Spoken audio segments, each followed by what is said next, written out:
Hi, it's Pamela. I just want to do a quick little tutorial to show you how to make a color vignette with Photoshop Elements. I'm working in Photoshop Elements 11, but this would also work with regular Photoshop, or it would work with any of the other elements. So let's get started.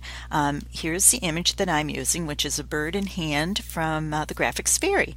So first we're going to go to our Layers panel, and we're going to hit Control or Command J to duplicate the layer. Okay, we're still going to work on the top layer though. Then we're going to go over and get the elliptical marquee tool, and we're going to drag it around a part of our image. I think I'll go around the hand a little bit and the bird.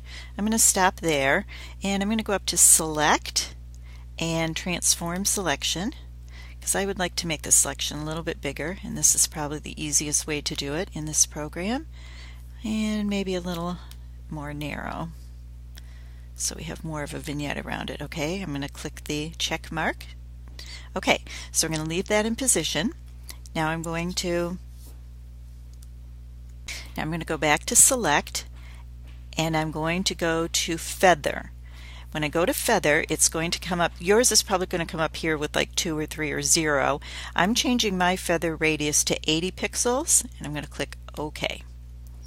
Then I'm going to go back to Select again, and I'm going to select Inverse. Okay. Now we're going to use the Command Control or Command X. Okay. And it's actually removing the background. You can see it over here. I'm going to go back to my Move tool. I'm going to close the original image, and you'll see how we've created this little area of transparency, and that's where we're going to add the vignette. Okay, so over here in the Layers panel, we're going to add a layer. And you can do that up here with New Layer. Okay, I'm not naming them. I know I should, but I'm not.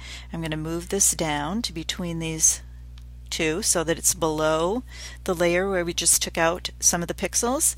And I'm going to go over here, and I'm going to make sure my color is on black, because I'm going to use a black vignette around this. I'm going to go to my Paint Bucket tool. I'm going to make sure that this is a layer selected that has nothing on it, and I'm going to click my Paint Bucket tool, and there you have your vignette. I'm going to go back to the Move tool. Now you can also lighten and darken the vignette, or if you had another layer behind it, you could blend into that vignette. But I think this makes a very nice vignette. As I said, you can do it in the different versions of Photoshop, and I think it also gives you some options of using different colors and all kinds of things. So enjoy. Don't forget, if you like it, to save your image. Bye.